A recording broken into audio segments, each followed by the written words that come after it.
Hier, j'allais pas bien, et puis j'ai pris le Coran, je suis tombé sur le verset 44 de la sourate Yunus, et ce verset-là, il m'a mis d'accord. C'est où Allah il dit أعوذ بالله من الشيطان الرجيم إن الله لا يظلم الناس شيئا ولكن الناس أنفسهم يظلمون. Le verset dit certes, Allah il n'est pas injuste envers ses créatures, mais c'est les créatures qui sont injustes envers eux-mêmes. Les épreuves, c'est un cadeau. Pourquoi c'est un cadeau? Parce que Allah subhanahu wa ta'ala nous dit recherche parce qu'Allah t'a donné la demeure dernière et n'oublie pas ta part d'ici-bas. Et nous, avec le monde dans lequel on vit aujourd'hui, avec toutes les obligations qu'on a, etc., et toute la difficulté de vivre, on est focalisé que sur cette part d'ici-bas, au point d'oublier notre part de l'au-delà. Alors que tout ce qui nous entoure, c'est que des moyens pour gagner l'au-delà. Et les épreuves, ils viennent par miséricorde d'Allah subhanahu wa ta'ala. Pourquoi? Pour te reconnecter au rôle de ton existence. Eh bien, c'est une miséricorde divine. Parce qu'Allah subhanahu wa ta'ala, avant qu'il t'accorde son amour, il t'éduque. Il t'éduque à revenir à son cadre qui t'a légiféré. Parce que le secret de la vie, le secret de la réussite, c'est quoi? C'est rester dans le cadre qu'Allah nous a légiféré. Parce que voilà, la vie d'ici-bas, c'est comme un océan, avec des tempêtes parfois, des orages, des temps calmes parfois, du beau soleil. Allah il nous propose de monter dans un bateau qui est comme l'arche de Noé, alayhi salam. Ce bateau, il est fait pour traverser toutes les épreuves. Tout ce que tu peux vivre dans ta vie, eh bien, avec ce bateau-là, tu peux traverser tout. Parfois, on n'en fait qu'à nos têtes. On pense, nous, savoir c'est quoi le bien pour nous. Alors que c'est Rabbi qui sait. Et même Allah il dit dans un verset وَعَسَىٰ أَن تَكْرَهُوا شَيْئًا وَهُوَ خَيْرٌ لَكُمْ وَعَسَىٰ أَن تُحِبُّوا شَيْئًا وَهُوَ شَرٌّ لَكُمْ وَاللَّهُ يَعْلَمُ وَأَنْتُمْ لَا تَعْلَمُونَ. Allah il nous dit, il se peut que tu détestes une chose, on va prendre cet exemple-là, le divorce, alors que c'est un bien pour toi. Et il se peut que tu aimes une chose, le fait de rester avec cette personne-là, alors que c'est un mal pour toi. Allah sait et toi tu ne sais pas. Et nous en tant que croyants, on doit se soumettre à la volonté divine. Parce qu'Allah subhanahu wa ta'ala, il connaît tout. Allah il connaît le passé, le présent, le futur et toutes les probabilités. Si toi maintenant en tant que croyant ou croyante, tu as les prérequis, ça veut dire que tu as une niya saliha, tu adores Allah subhanahu wa ta'ala avec ton cœur et c'est lui que tu veux satisfaire et pas quelqu'un d'autre. Et que tu essayes d'être dans une dynamique de cheminer vers lui. Eh bien, quoi qu'il se passe dans ta vie, tu ne seras jamais perdante. Et si c'est l'inverse, eh bien Allah subhanahu wa ta'ala il va te mettre des épreuves pour te réformer, pour te faire comprendre que ce que tu désires, tu ne pourras l'avoir que par sa permission.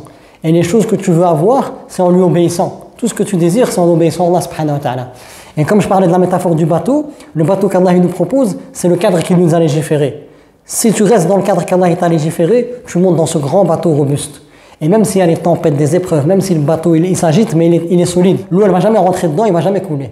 Parce que c'est un bateau fait spécifiquement pour ça.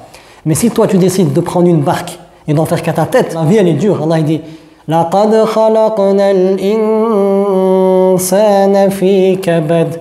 C'est une vie de lutte, Allah il t'a donné les règles.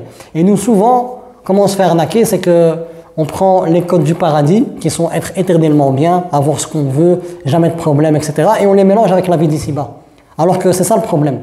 Allah subhanahu wa ta'ala dit non, la vie d'ici-bas c'est autre chose. C'est un autre paradigme, c'est une autre grille de lecture, c'est une autre manière de voir les choses.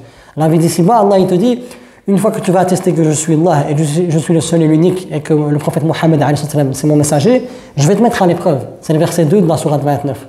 Pourquoi? Afin de déterminer les véridiques des menteurs.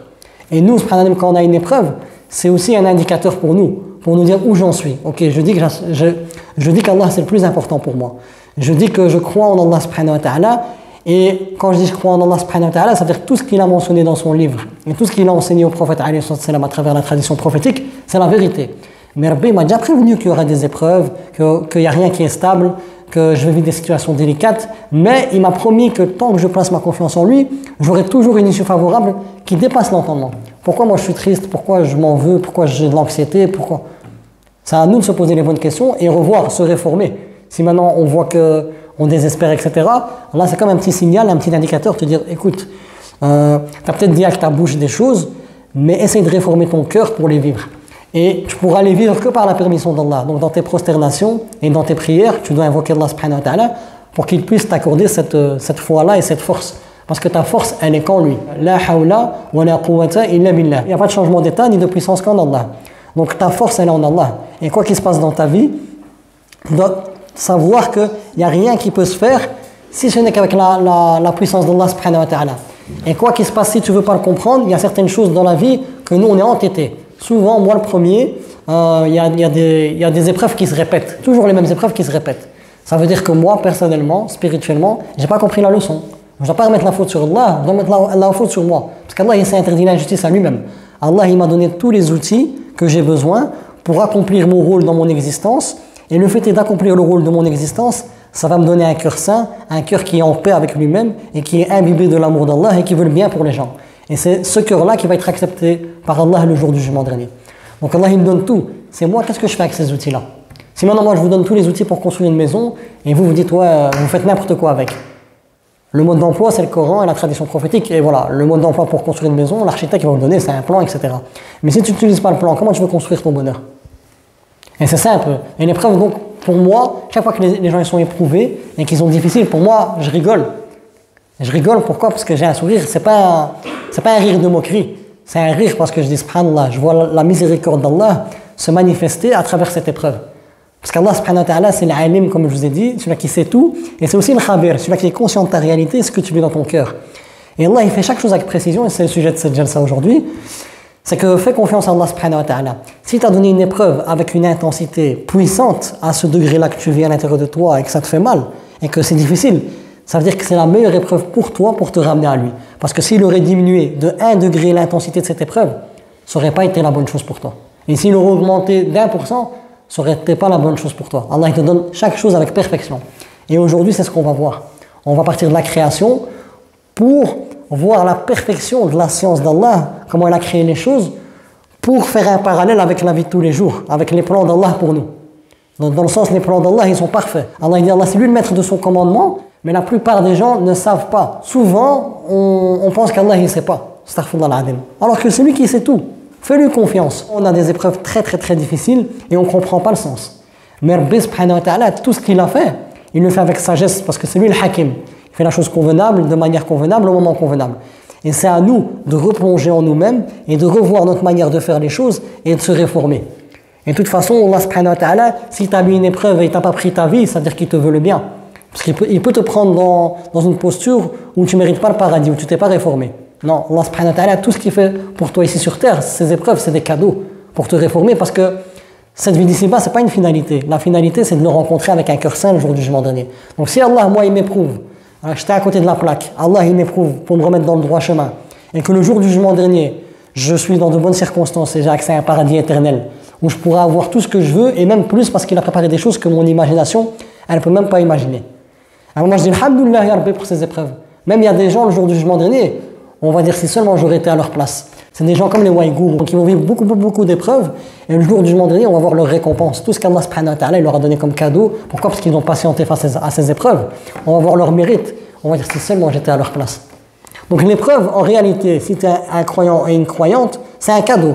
Parce que l'épreuve, c'est la plus grande école de la vie et c'est même l'école où tous les messagers, sans exception, ils sont passés par là et tous les pieux et pieuses, ils sont passés par là et tout le monde passe par là. Et si on a compris le sens de l'épreuve, eh ben, les épreuves pour un croyant, c'est des ailes avec lesquelles il s'élève. Mais si maintenant tu n'as pas la bonne compréhension de l'épreuve, eh ben, ça va être des enclumes attachés à tes pieds qui vont jamais te laisser décoller, qui vont t'enfoncer. Ils vont t'enfoncer très, très, très bas dans le sol.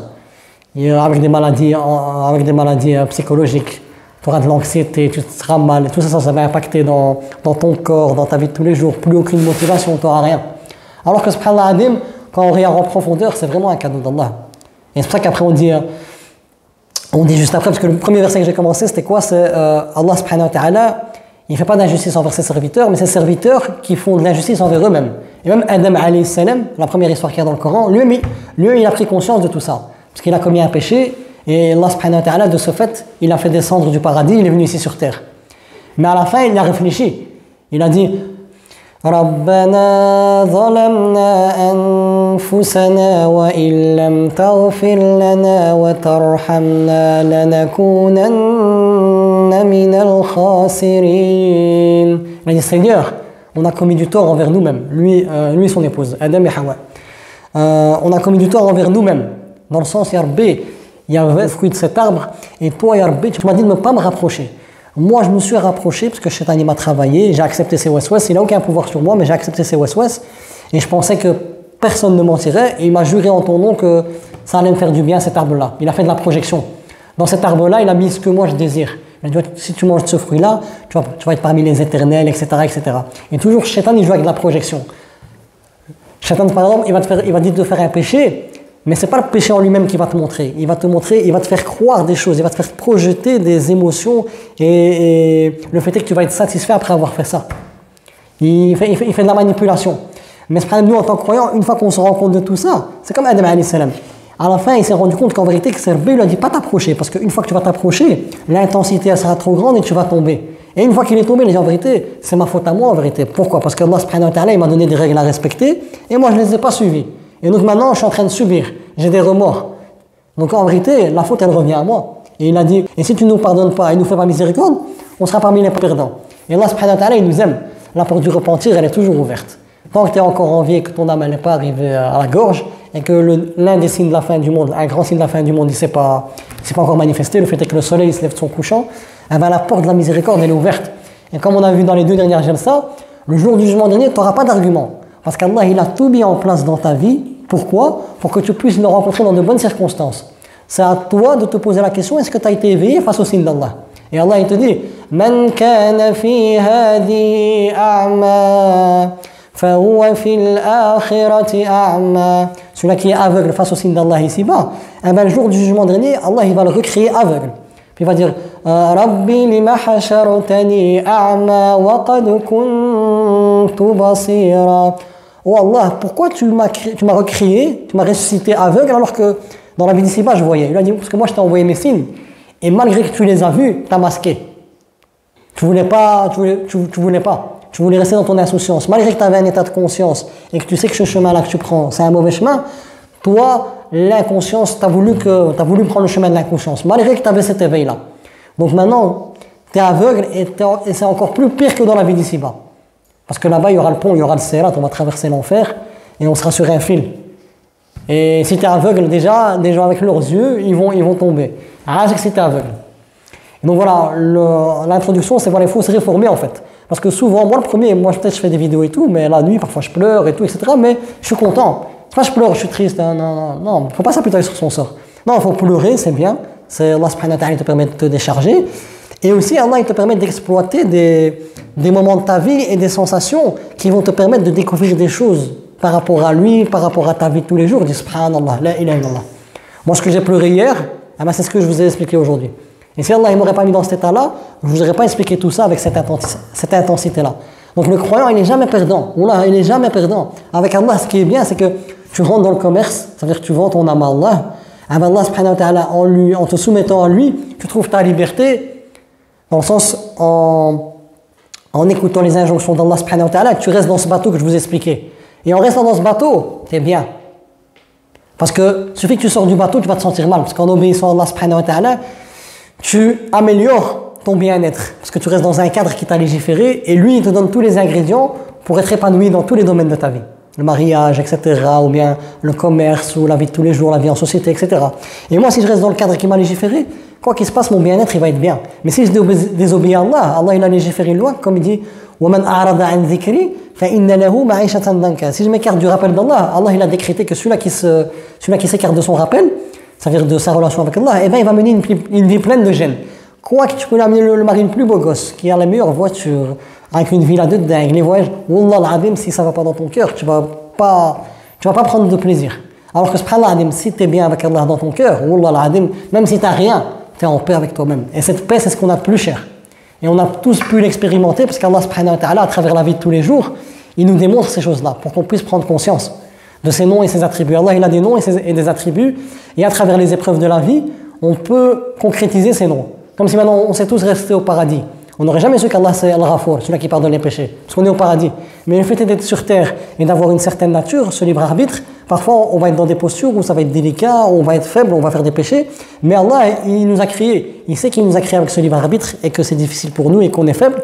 Et il nous a donné le médicament, c'est le repentir. Et quand on se repent et Allah il nous pardonne, on prend conscience que, voilà, que c'est lui le pardonneur. Ainsi de suite pour tous les noms d'Allah subhanahu wa ta'ala par rapport à la délivrance, par rapport à tout, à l'élévation. Il y a tous les noms d'Allah subhanahu wa ta'ala. On avait déjà parlé plusieurs fois de ça. Et donc voilà, je ne sais pas si vous avez compris juste cette idée-là pour pas aller partout. Non. Et c'est ça.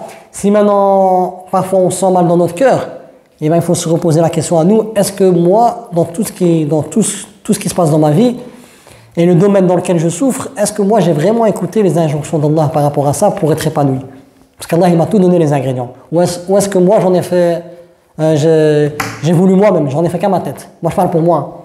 Quand tous ces jalsa, tous les jalsa que je fais depuis le début, je vous parle juste de mon expérience de vie et les discussions que j'ai avec moi-même. Et il faut se poser cette question-là. Comme moi hier, voilà, je me sentais pas bien, puis j'ai repris le Coran et j'ai arrêté, maintenant je sais pourquoi je me sentais pas bien, parce que ça, et tu fais un constat personnel. Et subhanallah adim, qu'est-ce qui pourra nous sauver? Subhanallah adim, c'est de se rendre compte. Wallah adim, moi ce qui me sauve au quotidien, c'est pour rester dans la sincérité et être transparent, c'est que je me remets en question. Chaque fois qu'il se passe quelque chose, je ne mets pas la faute sur les autres. Je mets de moi. Même maintenant, quelqu'un qui va divorcer, d'un côté, il ne doit pas mettre la faute sur l'autre. Il doit se poser la question à lui. Qu'est-ce que moi j'ai fait pour qu'on puisse divorcer? Est-ce que moi, cette personne-là, dans mon choix de la personne avec qui je voulais me marier, est-ce qu'elle respectait les critères qui étaient fidèles à ce qu'Allah nous demande? Est-ce que c'était quelqu'un qui va me permettre d'avoir un cœur saint, qui va me permettre de rapprocher d'Allah, ou bien je me suis basé sur des autres critères, que ce soit financier, ou bien beau gosse, ou bien juste l'amour, le flash? Ou est-ce que c'était vraiment un projet de vie où je sais que je suis là que de passage et j'ai besoin d'une personne qui va être là pour moi, pour me rappeler Dieu, parce que cette vie elle est changeante. On va ramasser des coups de partout. Et il faut que la personne que je prends soit une personne entière et qui a cette crainte révérentielle envers Allah subhanahu wa ta'ala et qui est dans la même dynamique que moi, qui veut se rapprocher d'Allah. Ou bien j'ai pris quelqu'un juste comme ça parce qu'il m'a plu physiquement, etc. Et après, voilà. Après, t'en subis les conséquences. Et c'est pour ça que je dis parfois, il faut toujours mettre la faute sur nous-mêmes. Comme il y a une sœur récemment aussi que j'ai accompagnée, alhamdoulilah, elle va beaucoup mieux. Quand je lui ai parlé de tout ça, elle m'a dit ouais, c'est vrai, en fait, même moi, pendant mon mariage, c'était un peu ma faute à moi. Pourquoi? Parce que l'autre personne, elle m'écrasait et moi, je laissais faire, je subissais. Au lieu d'avoir mis un stop ou de dire attention, là tu dépasses les limites de Dieu, etc. Moi, je subissais. Après, la personne, c'est devenu un manipulateur, pervers narcissique. Tout ce qui est dans sa tête, tout doit fonctionner comme lui il veut. Donc moi, je suis qu'un robot et j'ai pas à m'exprimer, etc. Alors que non, moi, je suis pas soumis à mon mari. Mon mari, il n'est pas soumis à moi. Nous deux, on est soumis à Allah. Donc, qu'est-ce qu'Allah subhanahu wa ta'ala, il attend de nous? Et Allah subhanahu wa ta'ala, la plupart des gens, ils ont une croyance erronée par rapport à la femme. La femme, si elle est au top, la femme, eh ben, dans la société, elle est au top. Elle a une place très importante dans la société. Comme moi, personnellement, je fais mes projets comme ça, moi aussi, j'ai envie que ma femme, elle puisse s'épanouir, etc. Je ne vais pas lui mettre des barrières. De toute façon, elle n'est pas soumise à moi. Au contraire, c'est une amana. Moi, je suis une amana pour elle. Et elle, c'est une amana pour moi. J'ai des devoirs envers elle, elle a des devoirs envers moi. Si maintenant, moi, je suis dans l'égoïsme, j'attends que mes droits, et elle est dans l'égoïsme, elle attend que ses droits, eh ben, le mariage, il ne va pas marcher. Pourquoi? Parce que chacun, il va penser qu'à sa pomme. Si les deux, ils voient leurs devoirs, et ils lisent ça à Allah subhanahu wa ta'ala, pas à l'autre, ils ne font pas ça pour l'autre. Parce que c'est Allah qui leur a demandé. Eh ben, quoi qu'il se passe dans leur vie, eh ben, alhamdoulilah, ils seront bien. Déjà, de un, ils ne vont pas être dans une situation donnant-donnant. Non, chacun, il sait que ce qu'il va faire pour Rabbi subhanahu wa ta'ala, il va le récompenser ici-bas et dans l'au-delà. Donc, ils seront dans un challenge. Et le but du mariage, c'est quoi? C'est Allah, il dit وَمِنْ آيَاتِي أَنْ خَلَقَ لَكُم مِّنْ أَنفُسِكُمْ أَزْوَاجًا لِتَسْكُنُوا إِلَيْهَا وَجَعَلَ بَيْنَكُم مَّوَدَّةً وَرَحْمَةً إِنَّ فِي ذَلِكَ لَآيَاتٍ لِقَوْمٍ يَتَفَكَّرُونَ.